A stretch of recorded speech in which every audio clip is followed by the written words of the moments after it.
kubeerako okubuuzaako mugambe nsanyuse nnyo okulaba webale nnyo okujja ne weefiiriza ekitande kibadde kibuguma ekyo n'ogamba sijja kukibeeramu nja kujja mu maaso ga Katonda kamaffe yeebazibwe oluganda mukwano gwaffe Alex Fensi okulaba tulyamuhiika abadde mulwadde naye twebaza Mukama nti tugenda oteerera bulungi. Amiina. Mukama yeebazibwe olw'ekyo. Amiina. Muzikirize ziremu nate okubaaniriza mwebale nnyo okujja okusinza mwebale nnyo okujja mu maaso ga Katonda. Twebaza Mukama nti wakiri mu wiiki yonna olunaku olumu lwa Mukama tujja mu kkanisa okumusinza era tugende mu maaso okukola bwe tutyo kibanga obudde bwo obw'ekimu eky'ekkumi n'ogamba nti Mukama buli wiiki olunaku olukumu nja kulukuwa wadde nga twalinalunaku olulala tugende tujja mu maaso okuba tusabira wamu ffenna Mukama tweweeyo tugere okumwebaza. Posi n'okwebaza okulala twebaza Mukama nti tugenda mu maaso mpolampola okuba nti n'otulongoosa ekkanisa ya Katonda ezawamu omuyise kumulagaza okulabawo enkyukakyuka bameka balabye enkyukakyuka obadde oyingira. Tugenda mu maaso tugende mpolampola Mukama ajja kutuyamba gamba nti amiina. Damu ku amiina eweerako naawe. Ate tulina n'embaga nga Desemba 7 ey'Oluganda Yosefu Isabirye ne mukwano gwe Babi Abirye era olunaku olwo tuluweeyo ffenna kuba embaga yaffe esooka mu kkanisa muno obudde obwo tube nti tuwaayo eri Mukama. Kati Mukama tukwebaza nate tujja mu kigambo kyo eky'omukisa Yesu era Mukama okulirawo amatu gaffe ag'omwoyo tusobole okuwulira ku kyagamba ate era n'amaaso ag'omwoyo kuba nti tusobole okulaba. Mukama tumanyi tuwe Katonda omulungi ataggwaawo era Katonda w'ekisa ekingi era Mukama Sande eno esembayo mu mwezi gwa Oktoba tusembera ku mmeezi entukuvu era Mukama tusaba nti buli mutima gwonna oguli wano gwe nga gweteekateeka gubeere Mukama nga buli omu yeeyawula mu ye tubeere abatuufu okusembera ku mmeezi eno entukuvu. Mmeezi eno ntukuvu nnyo ddala era Babulai tulabula bulungi nti oyo agijja kuba tasaanidde abajja kusagibwa omusango naye Mukama tukoola Yesu tuyambe tubeere Mukama nga tweteeseteese ffenna buli kinoomu mu linnya lya Kitaffe n'ery'Omwana n'Omwoyo Mutukuvu mwe tusabidde. Amiina. Njagadde okukkaatiriza Oluganda tendo ekisonga gy'asimbye okusabira ennaku ez'omwezi nga Oktoba 31 guno eno weekend 31 ejja kubeera olunaku mu Luganda tuluyita olunaku olw'abalogo mu Luzungu lwayita Halloween. Abalogo bamanyi okuŋŋaana olunaku olwo ne bakola ebintu bingi nnyo ebya sitaani bingi era omwezi guno okusembe gwa Oktoba ennaku ezo era okuva eno wiiki ewedde paka eno wiiki egenda okusembayo bingi bigenda mu maaso kubanga Halloween abeera nga akutta omubabiro era ndowooza twalaba ne sample weekend ewedde abantu abajjiira mu mafuta ku saidi y'Ematugga Bombo Road bameka balaba obufaananyi obwo. Ebimu ku ebirabikanga bibadde obubeezi bw'ebityo naye nga sitaani aba alina kyagenderera era kyagoberera era mu mawanga mangi ng'ogasseeko ne Amerika yennyini abantu bafiira ddala bangi nnyo mu budde buno obwa Halloween era bino ebiseera bya Halloween ebintu bingi ebigenda mu maaso. Kimu ku byo bakkiririza nnyo nti abantu abaafa emizimu gyabwe gikomawo eno eri abantu abalamu ne baddamu endagaano zaabwe gamba kati oluusi ebimu ebikola nga tumanyi naye nga akalobooza ndagaano ezo kujja kakati olunaku lwa Halloween emizimu egyabafu bagamba gikomawo eri abantu era abamu ku bo ne bagamba nti obanga twagala emizimu gino okutawaanya olina okwambala ebyambalo nga emizimu bwe gifaanana. Kati amawanga aga Bulaaya g'olya mwagala ogenda nnyo mu Amerika babikola nnyo olinayambala ekiwewenkula eky'omuntu oba ekyomuntu ng'omufubu ekibiwanga bwe bityo ngatayambadde ebiddugavu ne balira nga batambula ne bajja ku nnyumba yo ne bakonkona okutiisatiisa era ebiva mu ebyo bwe bantu okuba nti no bafa batya bafa abamu kuba emmotoka ziba zitambula ne zibatabalaba ne zibakoona abalala emizimu gibakakkanako ne bajjayo emmundu agamawanga ga Bulaaya baba n'emmundu ziba waka waabwe olina kuba bukubi bantu masasi ne bafa era omwezi ogwaggwa omwaka ogwaggwa mu Amerika mu kibuga ekya Florida abantu abaafa abakubibwa amasasi baali 11 era abaafuna ebisago baalinga kumpi nga 7 ekibuga kimu kyokka ekya Florida mu Chicago bantu 15 baafuna ebisago eby'amaanyi ennyo era 2 tebaalutonda mu kibuga ekya San Antonio poliisi yasanga omwana omuto 13 nga afunye ebiwundu bingi nnyo kubanga omuvubuka mu myaka 20 yamukuba amasasi mu kibuga ekirala ekya Texas bantu 3 bakubwa amasasi era bangi ne bafuna ebisago bingi kati guno omuzimu gutugamba gwa Halloween nokwadde nga gwo mu butamanyabwo mutufunira accidents mutufunira ebitandibaddewo kugamba bwebito kati kitugamba nti beera nga oli mumanyi bubeera nga tomanyi tekikutaasa mukiwulire tekikola ki tekikutaasa naye tubaza Mukama nti Mukama twadde okumanya nti nga abasumba abo abakulembeze tubawa ebintu bino nga mubitegeera kati guno omwezi oba zino olunaku olwaliyo paka wiiki lweneggwako sabira nnyo omwoyo gw'okufa olw'okujja mu makaago omwoyo gw'obulogo omwoyo gwa accident omwoyo gw'okufuna ebisago omwoyo gw'okugwa ku bizibu ebitandibadde nawo tugende mu maaso nga tusaba bayibuli kyeva tugamba nti musabenga obutaweera era bane tubakoola ng'ekkanisa GFM tuyitiridde nnyo olulembe n'obugayaavu okunoonya Katonda tulina emikutu mingi egy'okusaba tulina emikutu egy'okusaba nga titulekerera awo twabagamba banne mujja mutwegatteko abantu basoboye gwa naggamba 24/7 platform weeri tusaba essaawa 24 abaliko naye abamukumu muli bagayaavu bazibu ndibagamba kale olwokusatu lunaku lwa kusaba tubeera awo ne ssaawa 12 paka ssaawa 2 awo bwezityo naye era nalwe ne lukulemawo Oluganda wiiki paka ku wiiki ogamba nti kale weewaawo bafunye mu bizibu wiiki eno kati tukitegeera naye maama paka omwaka lwegugwako gugamba nti atalina buvunaanyizibwa kale etufeeyo ate overnight zaffe omulundi gumu gwokka olwokutaano gumu olusembayo olwokutaano gwokka mu mwezi gumu naye nagumama ne gukulema bugayavuna bakyo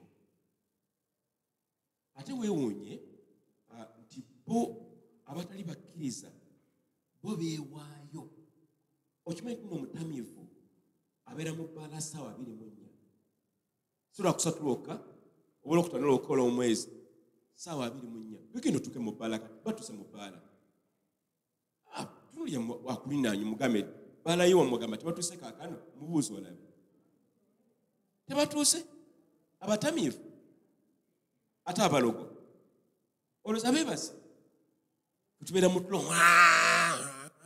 ofuluuta bali bakola abasajja n'abakazi abeetunda bakola ssaawa 24 neffe tuli mu lulembe kale nanti nalokoka nseeya useeya luddawo Mukama bannange atusaasire tujjemu olwo olulembe tulusibe ku mpagi tugende maaso gamba tugenda maaso ati tugenda kwewaayo amiina lwaki njogera ebigambo bino nzinga omusimba binnuma tuli mu nnaku za luvannyuma nimwe mulinga bagamba tutalina obudde bungi nakikola kale mwali mulidde bamuyitani ono abeera mu kasooli nani ndiwulira bamugamba ndiwulira gwe nno oli mu kasooli ono anaatera okukulaba nti okujjamu ndivaamu nga akasooli batandise okumukungula ndiwulira ava mu kasooli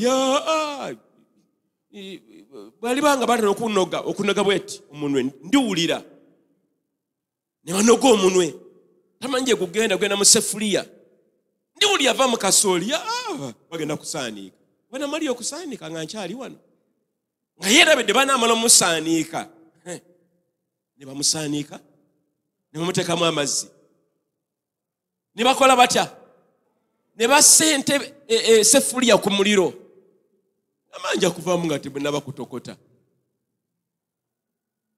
Bayibuli egamba nti nga bwe gwali mu biseera bya Nuuwa ogulibane ne Yesu ya Kristo Yesu. Totwalaba obulokozi bwo byakuzannya biri awo kubanga ennaku zituweddeko. Kale mbadde siyomba banjogera ng'omusumba wammwe. Kale olwaleero Mukama yampadde ekigambo kino ng'ekigambo kino kirina ekigendero y'obulamu bwo n'obwange. Nga Mukama atujjukiza nti gwe oli mulonde, nti Mukama yakulonda. Gamba kuli nange mugambe gwe oli mulonde, neighbor mugambe nti gwe oli mulonde. Mukama yakulonda olw'ekisa kye kingi. Okulokoka kwo tekwali kwa kubeerawo bubeezi bwe kutyo. Mukama yali yamala okukulonda, yakwagala ate nakuzaalibwa. Era Mukama yakumanya obulamu bwo tebubeerawo bubeezi bwe butyo. Naye Mukama yakulonda olw'okukwagala okungi ennyo ddala. Era Mukama nga kyanoonya mu njiri y'olwaleero okuzzaamu amaanyi. Abamu kumuyita mu bintu bingi ne muterebuka, ne mutya, ne mukankana, ne mwerabira wa Mukama gye yabajja. Naye Mukama atugamba yatulonda. N'ekigenderero ekyokubiri nti bw'obanga walondebwa obeera wanjawulo nnyo, tobeeranga abalala. Oli wankizo mu maaso g'Obwakatonda. Era Mukama bw'aba akutunuulira n'okumwenyamwenyamwenyaamu. Omuntu kweyagala bw'oba omulabye omwenyamwenyaamu. Bwe ndaba Katalina wange ng'akomyewo eka ne mwenya. Kuba Katalina wange mumatirira mwagala. Sijja kubalimba mwenyamwenyaamu. Lwaki? Kubanga wankizo eri obulamu bwange. Kati naawe Mukama bakutunulidde oli wankizo mu maaso ge. Mukama atujjukiza nti yatulonda newankubadde nga twali batuukirivu mu maaso ge, ne Mukama yatulonda n'atwagala. Bameka Mukama baatannaba kulokola ne gwe Mukama n'akuwa obulokozi. Walokoka era oli mwana wa Katonda era ogenda mu ggulu. Gamba nti amiina. Gamba nti nze ndi mulonde era nze ndi wanjawulo. Mukama ffe yeebazibwe. Bwe bubaka olwaleero otugenda okuba nti tusunako era tuyige era tubwetwalire ddala. Mu byawandiikibwa empisa eno ey'okulonda Mukama yagitandika dda. Era okulonda kuno kwatandikira ddala mu budde bwa Ibulayimu. Mukama agamba Ibulayimu, va mu nsi y'aboobo eno. Ate ensi eyo mwalimu abalogo baali bangi n'abasamize. Ne kitaawe wa Ibulayimu naye yali musamize. Mukama n'agamba omanyi ky'okola? Nkwagadde naye n'ensi ey'abalogo eno giviiremu ddala. Ogende nja kukulagira ensi gy'ogenda okubeeramu. Mukama n'aggyayo Musa. Mukama n'alonda Musa n'amuggyayo mu nsi ey'abalogo n'amuteeka mu nsi ensuubize. Olwaleero ye Isirayiri. Tujjagenda maaso tugirabe ensi eyo. Era Mukama walonda Ibulayimu teyagamba nti Ibulayimu yali musajja mutuukirivu nnyo. Teyali mutuukirivu, yali mwonoonyi. Ensobi yakola nnyingi. Naye Ibulayimu naye n'asalawo ayagale Katonda. Kati Mukama gwe yakulonda obeere omwana we, naawe yagala Katonda nga Ibulayimu bwe yakola. Abalondebwa Katonda bamwagala. Abalondebwa Katonda beewaayo eri Mukama, eri Kristo Yesu. Mukama alonda abantu ate n'alonda n'amawanga. Ekyokulabirako ensi ya Isirayiri nayo nnonde. Mukama yagilonda amawanga amalala gonna. Era mu kitabo ky'Ezeekero 5:5 tulaba nti yateeka Yerusaalemi mu masekkati g'amawanga gonna. Bw'oyimirira mu Yerusaalemi oba mu nsi ya Isirayiri bweweetooloola obeera mu masekati ga nsi. Mukama yakikola olw'ekigendererwa nti Mukama yalonda ensi eno n'agyagala. Kati abamu bakwatibwa obujja, lwaki Isirayiri, lwaki Mukama yasalawo busazi bw'atyo. Kiringa gwe oyambadde engatte eyo olwaleero, wasazeewo. Bameka be bakakasa okwambala engatto gy'oyambala olwaleero ne bagikaka. Walonzeewo bulonzi. Tezabaddemu nnyingi, zabaddemu eziri. Naye walonze. Oba si ekyo, tunaava wano ojja kuddayo oli ekyemisana. Naye ojja kulonda ekyo ky'oba osiimye. Bw'oba walidde akalo kyo n'ogamba sijja kaddamu kalo olwaleero. Yonja kulya muwogo wange ow'akatogo ate mukawoomerwe. Olonda n'osalawo. Ne Mukama bw'atyo ne bwe yalonda ensi ya Isirayiri. Mu byawandiikibwa tulaba kabaka Sulemaani, kitabo kino eky'amateeka eky'okubiri-9-7.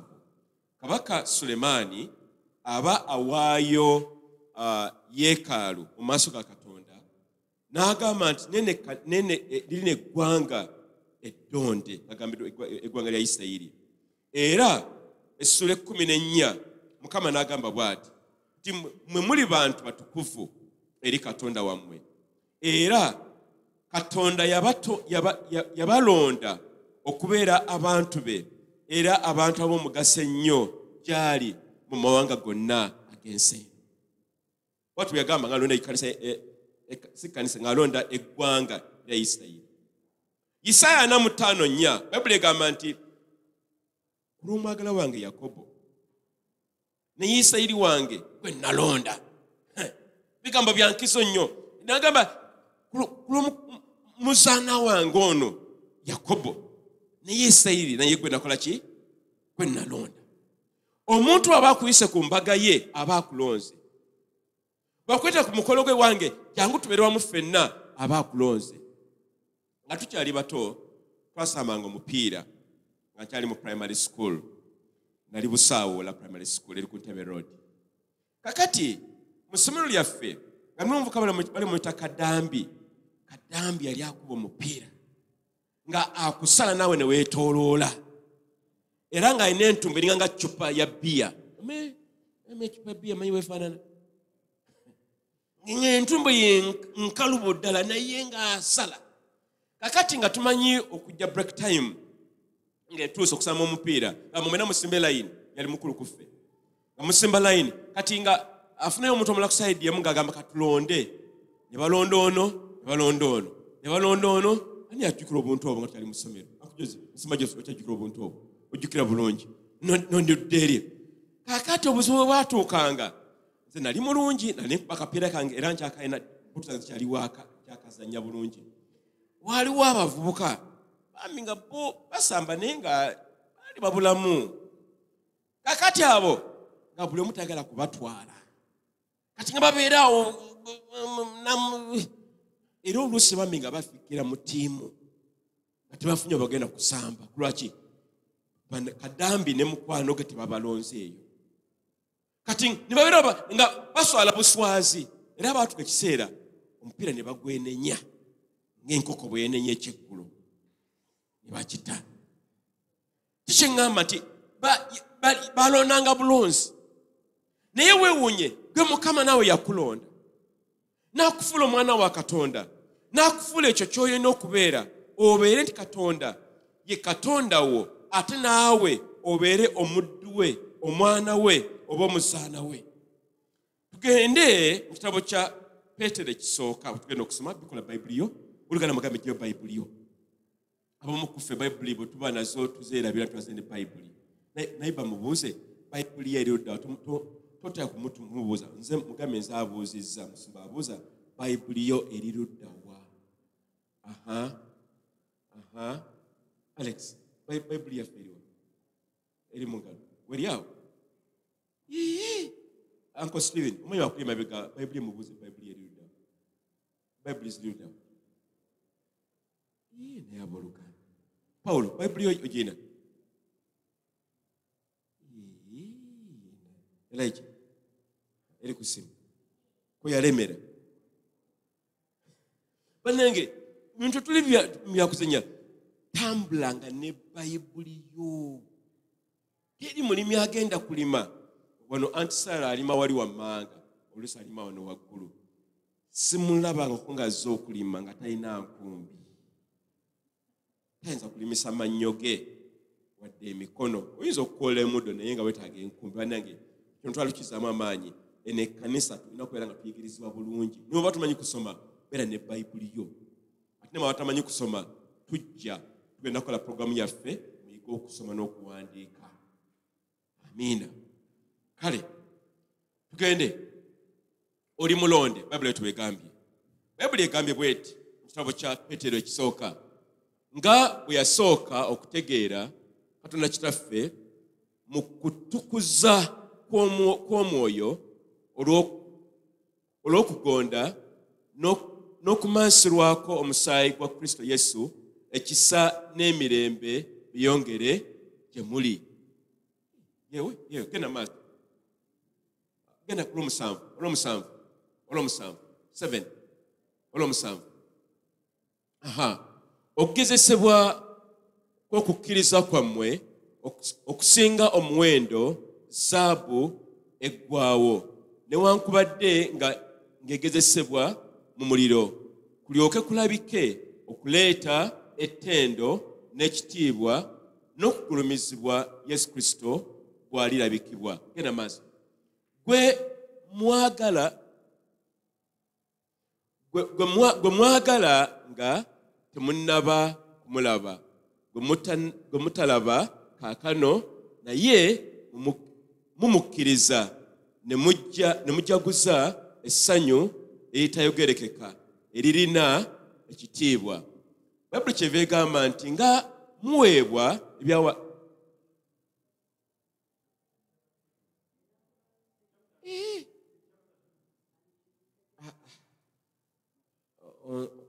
second chapter ekyokubiri 1 Peter 2 bale newonya sibadde mu mwoyo.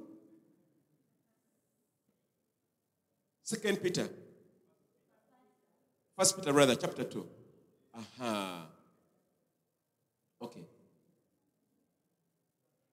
okay Bible egamba bweti Peter ekyokubiri essuula ey'okubiri nyola 7 era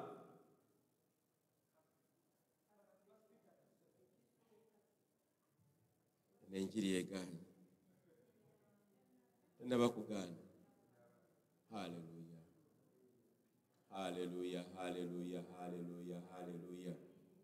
First Petero ekisooka essuula ey'okubiri ono mubulizi wa njiri muleke yeetagaanye ayagala ku meeza ntukuvu ajja tusembeza tunaagaana. Kale Bayibuli kyeva egambye nti kale eri mmwe abakkiriza omuwendo mungi naye eri abatakkiriza ejjinja abazimbi lye baagaana eryo lye lyafuuka omutwe ogw'oku nsonda era ejjinja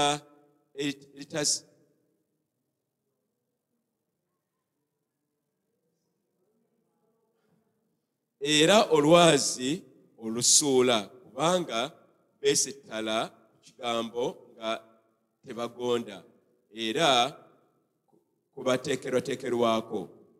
Naye mmwe muli ggwanga ddonde, bakabona, bakabaka, kika kitukuvu, bantu banvuma, mulyoke mubuulirenga ebirungi ebyo eyabayita okuva mu kizikiza okuyingira mu kutangaala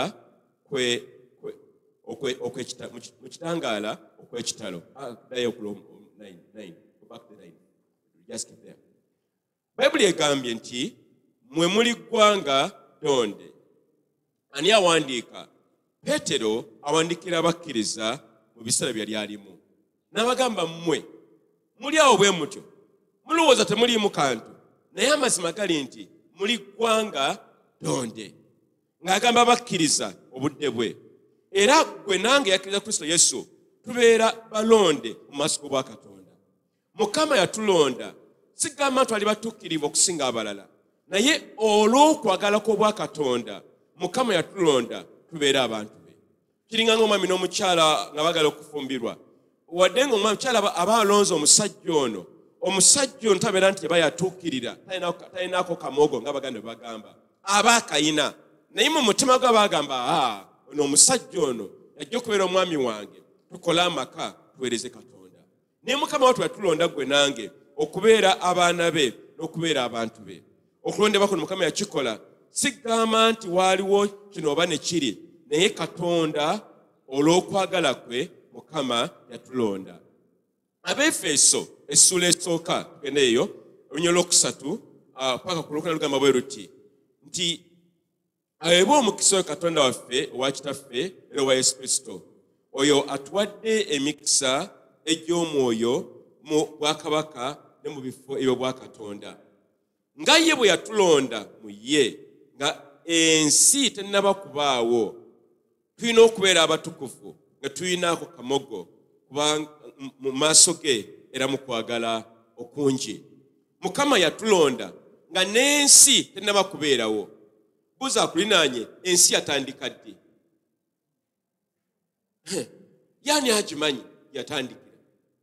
Babbe tugamba bugambi mu lubereberye emu nti awo ne wabaawo Katonda bwe tuwetandika mu lubereberye.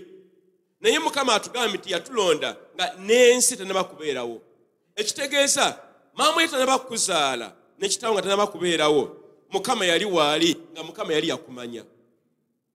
Gwe oli wankizo nnyo mu bwakabaka bwa Katonda. Era Mukama yakoma ku ekyo okuzaalibwa mama ne taatawo naye n'akuyita mu bulokoze obungi nnyo eddala. Senga nkubuuza olunaku olwaleero ow'Oluganda walokoka ddi? Obujulizi bwo bwe gy'olokokamu bwali bwa kyamagero n'otabula. Mu budde bwe nali mbeeramu nga nkyali muvubuka nina mukolefu bali muwanika Kenneth. Kenneth yali musajja mugezi nnyo naye ng'obusobozi yali alina Kenneth nga tayisa wa sikaati wonna waamulabidde waatandikira. Era Kenneth teyalokoka. Era eyo HIV gye yamulondera mu Kenenya n'amuyoolayoola. Otwogerera kaakano Kenneth ali mu ttaka yalokoka. Mukama teyamulonda wadde nga yali mugezigezi. Nze olwali okubeerawo ne ngamba nti njagala Yesu naye Yesu anjagala. Nina omukisa gwa nkizo nyera gwa njawulo. Gwe okubeera omulokole olwaleero nga omanya amazima ng'otegeera obulokozi bwa Kristo Yesu era nga obuwoomerwa nga Kristo omwagala naye akwagala mu mutima gwe, weebaze Katonda yakulonda. Kyali kisa kwali kwagala ate kwali kusalawo Mukama n'akulonda. Tuva mu maka mu famire nnyingi nga mulimu abantu abatusinga mu bintu bingi naye tebalokokangako. Kati gwe kuba nti walokoka weebaze Katonda. Togenda mu mbabaala kunywa mwenge, toli mutamiivu, toli mwenzi, teweetunda, toli mu njaga, tolya bisiyaga. Gwe mama oli wanjawulo wa kika ki? Kubanga Mukama yakulonda. Y'ensonga lwaki oli wanjawulo. Era okulondebwa kuno kutuzzeemu amaanyi. Oluganda toterebuka. Eyakulonda mwesigwa yakujja wala takutwala wala. Yakutwala wasava walungi eri Kristo Yesu emirembe gitaliggwaawo. Oli wanjawulo nnyo era oli wakitiibwa. Bayibuli egamba bw'eti nate Matayo 2:13 ne 15. Olugero luno lwa musajja ono nannyini nnimiro. Yalina abasajja bajjanga omukolera era nga abapangisa. Omusajja ono nga bwe yasanga abantu abaasooka nabaga mujje munkolere nja kubasasula nga olunaku luweddeko. Ye yali ddiiro. Teri muntu gwasasula nga tannaba kukola mirimu gyo. Abomba basasula. Naye kingamba nti ono ye mu luno olugero yabagamba nti buli ajja n'ankolera nga namusasula mwe nalukuloza eki luweddeko. Kati baba bali awo ssaawa 6 ez'omutuntu nabala ne bajja nabwe nabagamba nemwe munkolere basasula olunaku nga lukoze eki luweddeko. Ababa bali awo nga olunaku okuggwako nabala ne bajja naga mujje munkolere. Bano abaasooka ne beewuunya twakoze okuva obwedda n'empera gy'owadde bano yenkanakana n'eyaffe. Ne bagamba toli mwenkanya. Nabagambiddewo oli ajja kunkolera mutasula mwena kulokoza eki. Kakati nsazeewo wadde abaze 6 n'abaze 11 bonna dinaali y'emu. Yali yasalawo, yali yalonda bw'atyo. Ne Mukama naye bw'atyo bw'alonda. Oluganda, ebyawandiikibwa bingi mu Bayibuli ebikakasa ensonga zino. Nti gwe walondebwa era Mukama yakulonda, sigamba nti wali mutukuvu nnyo okusinga abalala, ne Mukama yakikola olw'okwagala kwe. Kitabo eky'amateeka ekyokubiri essula y'omusanvu. Bayibuli zaffe tugayala oluganda bikola Bayibuli wadde nga biri ku lutimbe. Sagala tugayaale kubanga muvemu emize emirala. Bw'oba tusomye Bayibuli yo bikulo gisome n'akanyirako kasazeemu tukalabire bulungi. Eky'amateeka ekyokubiri essula ey'omusanvu olunyiriri olw'omukaaga. Bayibuli bwe tubegamba. Bayibuli egambye nti kubanga oli kubanga tukuvu eri Mukama, Mukama Katonda wo yakulonda okuva mu mawanga gonna agaali ku nsi okubeera eggwanga lye yeefunira lyasuuta ennyo. Mukama agamba Isirayiri nti muli ggwanga ttukuvu. Kati otumala okulokoka tuba naffe tuba ggwanga ttukuvu. Yensonga lwaki omala okulokoka oba wamu ne Isirayiri gamba obeeranga naawe olozaako kusuubiza Mukama kwe yawa ensi ya Isirayiri. Era yensonga lwaki gwe nange twagala ensi ya Isirayiri kubanga tuli kyekimu. Era enkomerero ya byonna Mukama ajja kutuula mu kibuga Yerusaalemi mu Isirayiri. Oli mulonde n'eggwanga lya Isirayiri nalyo londe. Oli wanjawulo. Tulinga bano bayita bano bampitira buyisi n'abeetawo n'agenda bagenda bugenzi. Gwe oli mulonde, oli mwana wa Katonda. Era yalolayo ojjukira Oluganda nti newankubadde ng'oluusi embeera zibeera nzibu nnyo z'oyitamu eri obulamu bwo, totya. Mukama yakulonda ajja kutaasa. Bw'obanga omwagadde naye Mukama ajja kukwagala. Mu kukwagala okwo Mukama kwalaga obuyinza bwe n'ekisa kyo eri obulamu bwo. Mukama yatulonda. Yokaana 15 ne 16 tubikule nate. Yokaana 15 tubikule Bayibuli zaffe Oluganda 15:16. Bayibuli bweti bwegamba 15:16. Yesu agamba abasajja be 12 naye n'agamba n'ekkanisa ekiseera ekyo n'ekkanisa olunaku olwaleero. Bayibuli egamba nti si mmwe mwannonda. Si mmwe mwakola ki? Si mmwe abannonda wabula nze nabalonda. Kati bw'ayogera ekigambo ekyo n'agamba si mmwe mwannonda naye nze yabalonda, nawa n'ensonga lwaki yabalonda. Kankiddemu bwe nti Mukama atuwa ensonga lwaki yakulonda. Yayina ekigendererwa. Nga omukyala bw'alonda omwami omwe balonda omukyala aba n'ekigendererwa okufuula amaka. Bayibuli egambye era bane Mukama atusaasire. 15:16 wembadde. Bayibuli egambye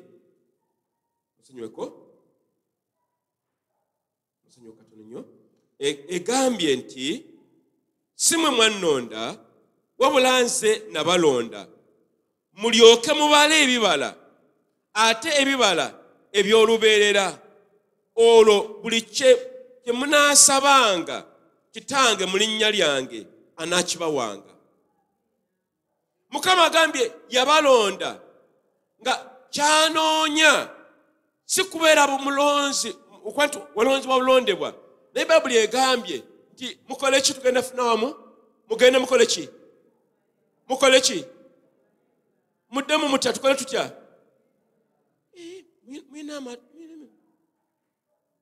temumatiza abooluganda tukiddemu lwaki mwagano kyogera mubale ki mubale ebibala njagala weewuuze okuva lwolokoka ovaako bibala ky'oluganda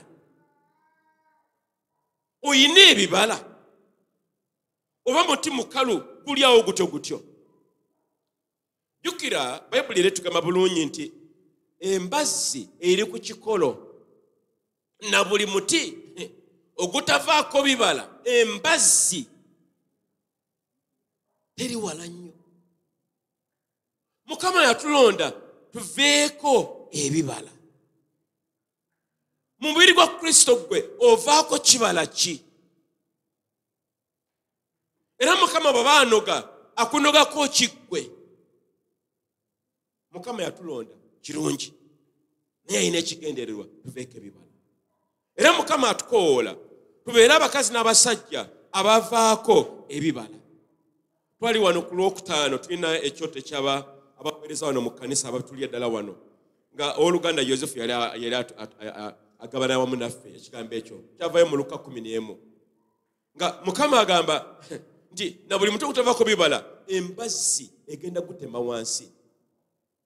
Era owooluganda lwekyo n'atuwa kasitole kamu nti maama oyo yalinga asimba nnyo ebibala awaka kati yabisimbanga nga bivaako ebibala bingi naye waaliwo omuti gwali gwa muyembe gwo nga tegukula.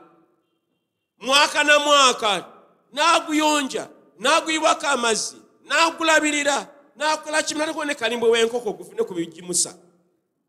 Naye agamba omuti gwagana okuvaako ebibala yagamba omukazi yayimuka olunaku lumu ku makya yakeera na bukeezi n'ajjayo embazzi n'agamba gwe muti olwaleero togenda kumpona omala obudde bwange omaze sipeesi wano ngenda kukulaga sitaaki olwaleero era olunaku olwo omuti n'agusikayo mu ttaka.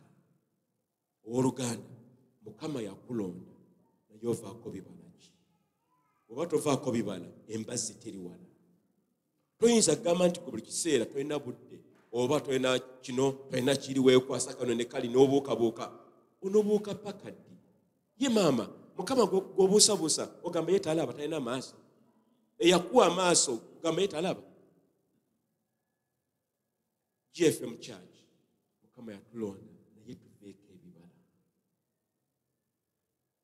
Tomala bumazi space katebe n'okatulako n'ose n'okamenya n'okamenya n'ogulata akatebe akalala otula butuuzi govaako bibala. Oyongerako ki ku kkanisa oba ku mubiri gwa Kristo? Mukama kyatugamba olwaleero. Kale obudde bwagala kutuuka naye bino bikutule mangu nnyo. Okuyitibwa oba okulondebwa kitegeeza ebimu ku bino njala kubyongerako bino. Kitegeeza ki okuyitibwa? Kitegeeza nti mu bantu bonna ab'oku nsi kuno Mukama gwe yakulonda okubeera ow'enjawulo eri maaso ga Katonda. Tobeera ng'abantu balala bonna. Ekyokubiri, okuyitibwa kitegeeza nti Mukama ayina obuvunaanyizibwa bwe yakuwa bwe bw'olina okutuukiriza mu kkanisa n'omubiri gwa Kristo. Ekibuuzo kiri nti buvunaanyizibwa ki obwo bw'olina okuba nti otuukiriza? Ye obumanyi n'okubumanya ate nno n'obutamanya tujja kuyamba. Gamba nze Mukama nali simanyi. Amateeka go tegatambula bwe gatyo. Omusirikale bakuyimiriza omenya etteeka n'ogamba mbadde simanyi ogenda butereevu mu kkomera. Obutamanya tekikutaasa. Kati olina okuba ng'oli mumanyi kyo Mukama kyakutya okukola. Ekyo Mukama kyakutya okukola ky'oba okola kubanga ennaku tuli mu nnaku ez'oluvannyuma. Yesu anaatera okudda. Ekyokusatu, omanye era otegeere nti okuyitibwako kwali kwa butukuvu. Sacredly. You appreciate the sacredness why God called you. Okuyitibwako kwali kwa njawulo nnyo mu maaso ga Katonda.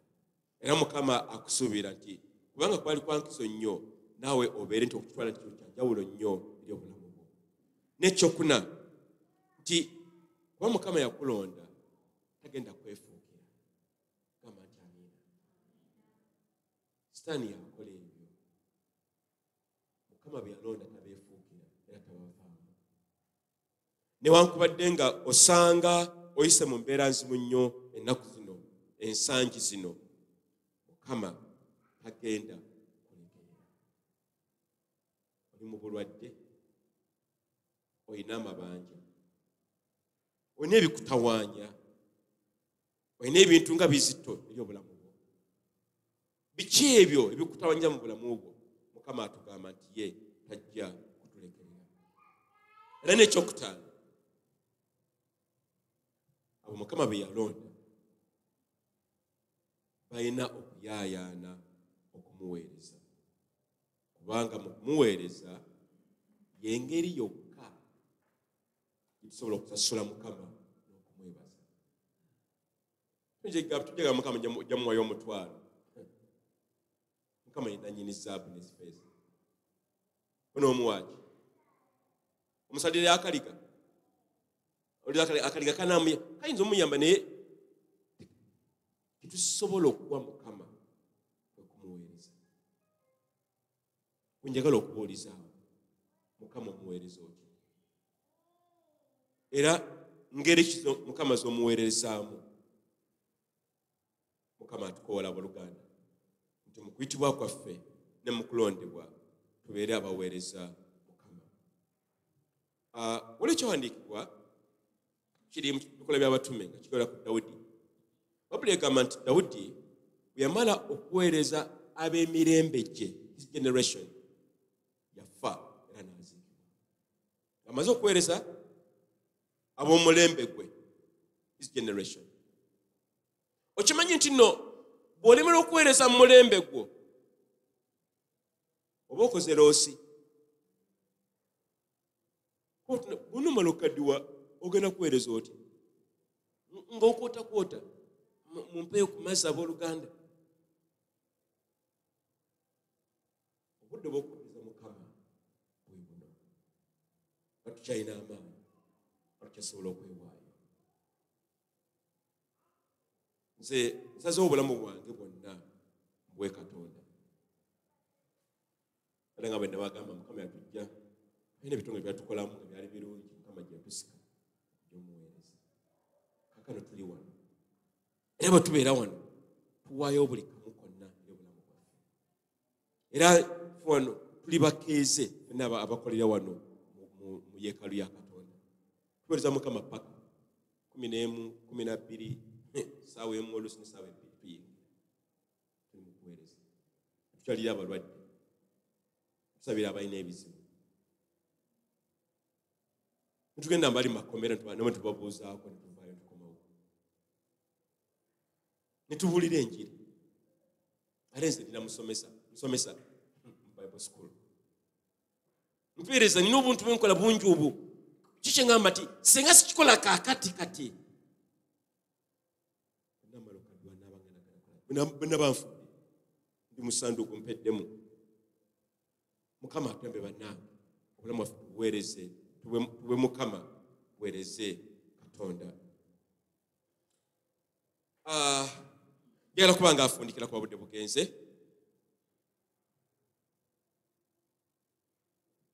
Katukome wano ndowooza. Natujja mu biseera bino byennyini ku mmeeza entukuvu ey'obwakatonda. Gwe Mukama eyakulonda osazeewo okumuweereza otya? Ogenda kumuddiza ki? Kuba ku bino bikadde bano tugamba ate nsobola kukola kino kubanga kino ate nekiri. Ebyo tebijja kutuyamba. Tugende mu maaso. Naye ggwe manya nti oli mulonde. Ne mu bulonde Mukama bwe yakuwa mulimu obuvunaanyizibwa. Ate mulimu n'empeera. Empeera ki Mukama gy'ali kukwata n'agamba awo omuddu wange wuuno empeera ye yiino kuba namulonda era n'asima n'akola bw'atyo. Era tugende ku mmeeza ya Mukama tuzze obujja endagaano yaffe ey'okulondebwa mu Kristo Yesu. Ogambe Mukama nti Mukama wadde nga mbadde sibadde nga seewadde nnyo kisukkulumye njagala ntandika olunaku olwaleo neeweeyo eri emirimu gyo wamu n'okwagala. Kambanirize tusembere ku mmeeza